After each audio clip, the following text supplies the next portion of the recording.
There's a line from an old movie that would probably get a script rewritten, a studio meeting called, and a PR team alerted if it were written today. In Kindergarten Cop, a child blurts out very plainly, "Boys have penises, girls have vaginas." It wasn't clever, it wasn't edgy, it was funny because it was obvious. Today, that line wouldn't survive the first table read. And that's not really about humor, it's about truth. Let's talk about how we got here and why it reveals the urgent need for a Christian worldview.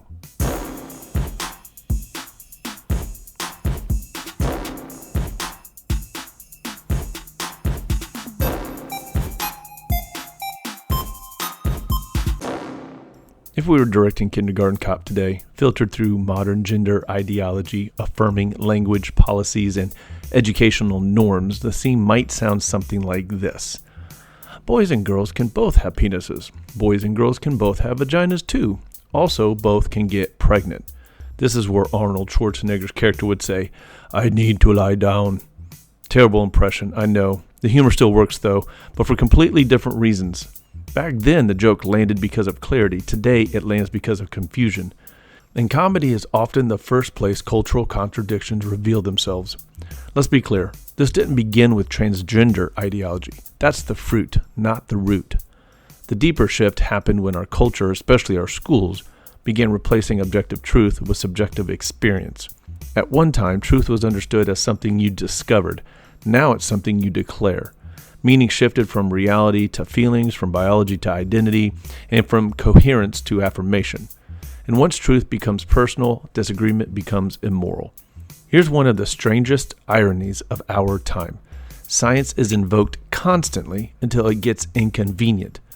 We are told to trust the science, to follow the science, and to believe the science, until biology says something we don't like. Then suddenly, science is quote-unquote outdated. Biology is, quote, assigned. Sex is, quote, fluid. I'm doing air quotes on all of those. Science is no longer something we submit to. It's something we pull like a card when it supports our argument and quietly ignore when it doesn't. That's not science. That's ideology wearing a lab coat. Arnold's fictional response captures something real. It's not mockery. It's fatigue. It's the exhaustion of pretending that obvious things are unknowable, that words don't mean what they mean, that reality is endlessly negotiable. And here's the thing. Most people feel this tension even if they can't articulate it. Comedy just makes it visible. What we're witnessing isn't just a debate over gender, it's a clash between two worldviews. One is rooted in creation, design, and coherence, the other rooted in feelings, self-definition, and affirmation. Christianity stands apart because it refuses to separate love from truth.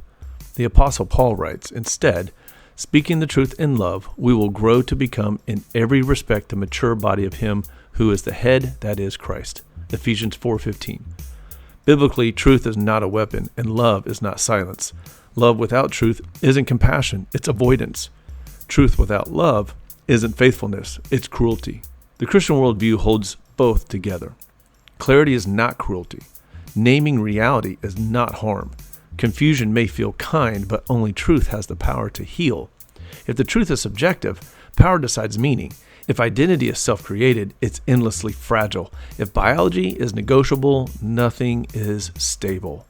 Christianity offers something radically different. Truth exists outside of us. Meaning is given, not invented, and identity is received and not performed. We are not self-made, we are created, and that's not limiting, that's grounding.